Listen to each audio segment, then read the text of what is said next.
This is the Anarchy breakdown. Action scene 2. The screenplay is called Elysium Fields, and it's about an illegal immigrant who moves to America to become a champion boxer.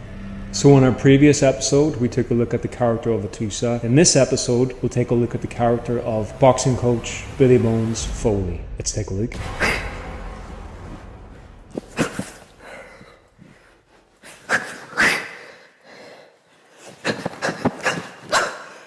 You have a name? I do not like to repeat myself. Your hand is broken, and you clearly do not know what the fuck you are doing. Why are you here? Why are you here? My name is Atusa, the warrior queen.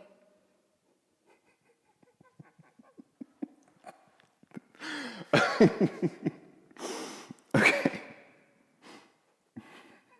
What is that, you don't believe me? Lady, I have seen some fucked up shit in my time. But that, and that, I just took the fucking biscuit.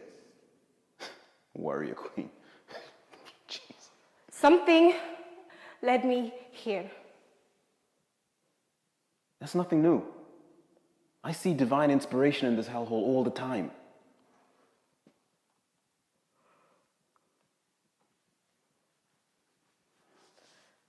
I have no place to go.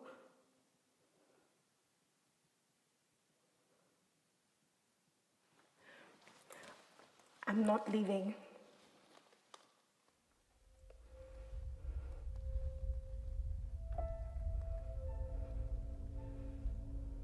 As you can see, that Hanvey is just playing it very, very calm. Very collected. You have a name? He's taking ownership of the location. I do not like to repeat myself. It's very difficult to stay that calm when you're Your acting. hand is broken. Sometimes you just want to show that you're acting. And you clearly do not know what the fuck you are doing. You just simplify it all. And that step forward there, within character, the character's just testing Atusa. Character's not really an intimidating beast of a man. He's just seen a lot, and he's heard a lot of rubbish from other people, or other fighters. Other people are the fighters who have said what they want to do, but never followed through. And with her... What is that, you don't believe me? Lady. You can see it right there. I have seen some fucked up shit in my time. But that... He's got that half smile going on, which means he sees something in her that's very similar to himself. And that turn, again. Something led me here. The focus, the eye line. It's nothing new. I see divine inspiration in this hellhole all the time. And then what I really like about Hanvey's performance here in the scene, there's a lot of light and shade, but he never loses his authority as the character. And Atusa's giving him as much as he's giving her in this.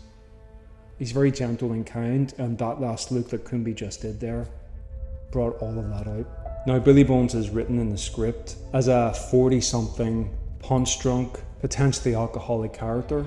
There's a reason why I'm so descriptive, because I really desperately want the actor to at least get the tone of the piece. Because if you don't get the tone of any piece, then you're not going to be good. That's why Anarchy Actors is a genre-based system. I believe your acting style changes, whether that's massive changes or small changes, depending on the genre you're working within. So if you can understand the tone of the genre, and to get deeper than that, the tone of the script, then you're 100 miles ahead of the next person who doesn't even think that way. Billy Bones is introduced taking a heavyweight prospect on the pads. Right there, the audience is getting who he is. I need the actor to bring that feeling of someone whose life is boxing, whose life is this gym, for better or worse, because his character at this moment in time is about to quit on everything. It's about to quit on life. Has certainly quit on himself a long time ago. But like all great boxing coaches, they never quite quit on their fighters.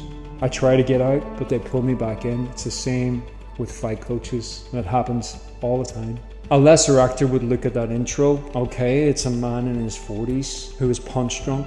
Oh, what does that mean? Let's research that. It's brain damage. It's someone who has taken too many blows to the head. It affects speech. It affects mobility. It affects your mental state. So I'm the actor looking at this character of Billy Bones. How do I bring that into an audition room or even an acting studio without going over the top with it, still maintaining a sense of power and still being truthful to the character and the time of their life that we meet them at? Billy Bones has just quit. He's just quitting himself. He doesn't see a way out anymore. And then this little lady walks into his gym on her own and starts to work the bag. And he knows that, oh no, this could be trouble. I thought I was on my way out, but I see something in her. And his answer in this scene is to test her, is to berate her, is to tell her to go away. And he's just testing her because on one hand, he wants to see how she copes with that because it's a female wanting to be a professional boxer in the 1990s. So he's testing her to see what she's got. And he knows full well what she's been through. He can see it, he can feel it because he's been through it himself. With a character like Billy, he feels a connection, and his initial thought when he ever feels a connection is to reject it because of so much hurt and pain he's been through in his life. As a director who's casting this, for example, and if that was the audition scene, I need to feel all of that. What Kumbi brought to that character is a sense of himself. He's very grounded. He's very in control. There wasn't a lot of movement. He just allowed Atusa to carry that heavy load of movement, and he just allowed that to flow through him. I love Kumbi and Xena in this scene because they've got a real connection and it works. He just played it simply, like it was an audition. Now, what I would do to bring it out a little bit in take 2 with Kumbi, I would tell him I want to see more of the medical affliction that he has. So what is this punch drunk thing? What does that mean? For me, what I would do in take 2, if they ask me to bring more of that out, I will physicalize it. So if someone's punch drunk, and to formulate words is a real stress and struggle,